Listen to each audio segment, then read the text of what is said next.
안녕하세요. 저는 결혼 3년 차 대한민국의 평범한 30대 가장입니다.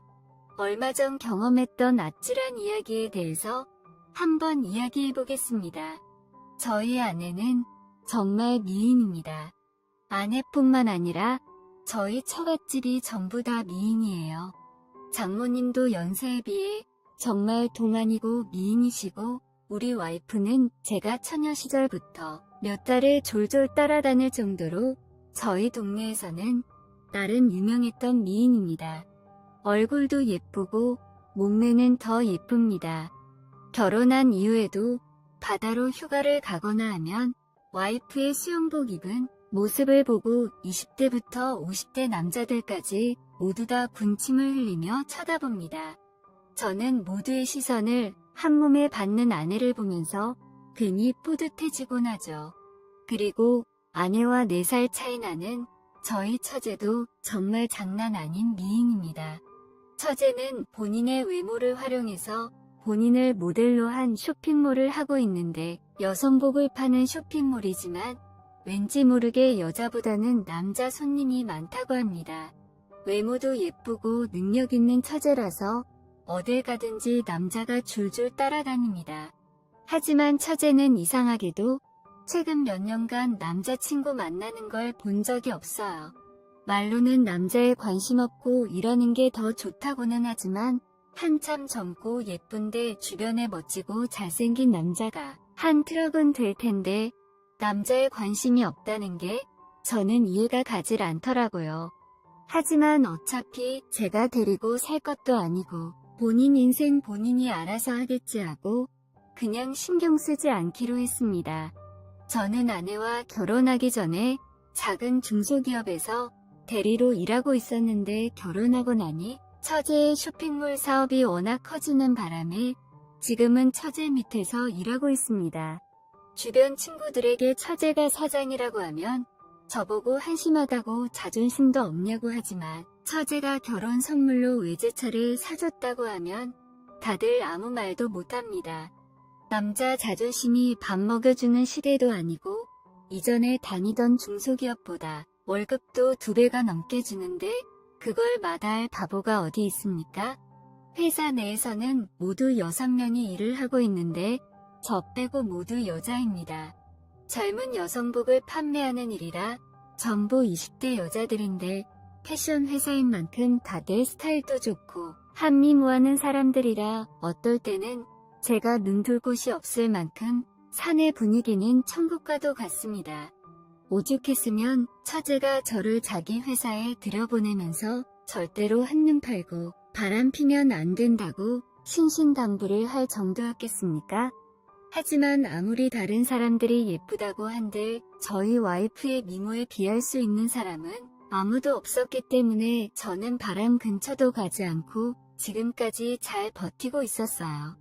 하지만 올 초에 저희 와이프가 임신을 하게 되면서 상황이 달라졌습니다.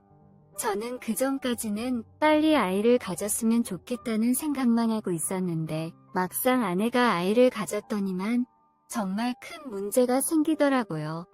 아내와 부부관계를 전혀 할 수가 없는 겁니다. 인터넷으로 찾아보니 어떻게 잘 조심하면 가능하다고는 하는데, 아내는 뱃속의 아이에게 모성애가 강하게 생겨서 그런 건지 절대로 안 된답니다. 안 되는 정도가 아니라 자기 몸에 손도 못 대게 합니다. 제 나이 30대 초반에 한창 왕성할 나이인데 아름다운 아내를 건드리지도 못하고 그냥 지켜보기만 한다는 것은 고문이나 마찬가지입니다. 거기에다 저희 와이프가 임신한 뒤로부터 아내를 끔찍이 생각하는 장모님이 허구한 날 저희 집에 죽치고 사는 바람에 사실상 제가 처가집에서 살고 있는 거나 마찬가지인 상황이 이어졌습니다. 집에 장모님이 계시다 보니 제가 혼자 해결할 수 있는 분위기도 아니었고, 몇 달 동안 아무것도 못하고 불만이 쌓여가고 있었습니다. 그러다 얼마 전에 사건이 하나 터졌는데, 아내와 장모님이 태교 여행인지 뭔지 갑자기 제주도로 3박 4일 여행을 간다는 겁니다. 저는 요즘 같은 시국에 무슨 그런 걸 가냐고 물었더니 아무것도 모르면 가만히 있으랍니다. 제가 뭐 힘 있습니까? 그냥 가만히 있을 수밖에요. 없는 돈에 잘 다녀오시라고 장모님께 50만원 용돈 드리고 김포공항까지 배웅해드렸어요. 아참, 저희는 장인어른이 일찍 돌아가셔서 장모님밖에 안 계십니다. 아무튼 김포공항에 장모와 아내를 배웅해놓고 저는 혼자서 조용히 집으로 돌아왔어요. 아내가 없어서 슬픈 것보다는 4일 동안 혼자 있을 수 있다는 사실이 너무나도 기쁘기만 했습니다. 컴퓨터로 동영상도 실컷 보고 그동안 임신한 아내 눈치 보느라고 못 먹었던 술도 오늘 밤새도록 회랑 소주 실컷 먹어야겠다고 생각하면서 집으로 달려왔죠. 아무도 없는 줄 알고 콧노래까지 흥얼거리며 현관문을 열었더니 어머 형부, 언니 없어서 그렇게 좋아요? 콧노래까지 부르시네. 세상에 그새 처제가 우리 집에 와 있는 겁니다. 아내랑 장모는 제주도 갔는데 대체 이게 무슨 일인가 싶었더니 제 와이프가 제가 딴짓하지 못하게 감시하라고 4일 동안 처제 보고 우리 집에서 제 밥 챙겨주면서 지켜보고 있으라고 했답니다. 진짜 해도 너무하다 싶었어요. 제가 바람을 피울 것도 아니고 그저 혼자서 즐거운 시간 좀 보내고 싶었던 것인데 자기 놀러가는 순간까지도 나를 관리하려고 하다니. 정말 다행인 건 처제도 술을 좋아했기 때문에 아내 없는 동안 집에서 술 먹는 건 허용을 해주더군요. 당장 그날 저녁에 배달 음식 시켜놓고 마트에서 소주 사다가 처제와 바로 한잔했습니다. 아니 처제, 정말 해도 너무하는 거 아니야? 저는 아내에 대한 불만을 처제에게 쏟아냈고 처제는 제 투덜거림을 들으면서 생글생글 웃더라고요. 형부, 나처럼 예쁜 여자랑 같이 지낼 수 있어서 좋은 거 아니에요? 다른 남자들은 나랑 밥 한 번 먹겠다고 줄을 서는데 진짜 형부는 복 받은 줄 알아야 해요. 사실 그게 어느 정도는 맞는 말이죠. 처제가 진짜 예쁘고 인기 많은 건 사실이니까요. 제가 형부만 아니라면 저 같은 사람과 처제가 같이 마주 앉아서 밥 먹고 술 먹는 게 어디 가당키나 한 일이겠습니까? 둘이서 신나게 한 잔, 두 잔 술을 마시고 있다 보니 시간도 흐르고 어느새 둘이서 5병을 마셨더라고요. 평소 같으면 이 정도 마셔도 끄떡없었는데 아내 때문에 몇 달 동안 술을 못 먹다 보니 그때 이미 저는 거의 만취 상태였습니다. 처제는 아직 한참이라 혼자서 더 마신다고 해서 그대로 거실에 두고 저는 혼자서 안방에 들어가서 침대에 쓰러지듯 누웠어요. 얼마나 많이 취했는지 눕자마자 그대로 잠이 들었습니다. 한참 자다 새벽에 일어났는데 목이 너무 말라 거실로 나갔더니 처제가 그대로 식탁에 앉아서 술을 마시다가 그대로 엎드려 자고 있었습니다. 짧은 티셔츠에 손바닥만한 반바지를 입고 있어서 정말 그대로 다 들여다 보일 정도였기 때문에 눈을 둘 곳을 못 찾겠더라고요. 일단 그대로 놔뒀다가는 감기에 걸릴 것 같아서 처제를 흔들어 깨웠습니다. 처제, 일어나봐. 여기서 자면 감기 걸려. 혼자서 몇 병을 더 마셨는지 제가 아무리 흔들어도 일어날 생각을 하질 않더군요.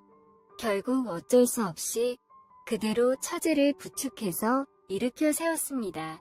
처제가 제 아내보다 키도 좀 크고 볼륨이 더 좋다 보니 조금 더 무거운 듯 했어요.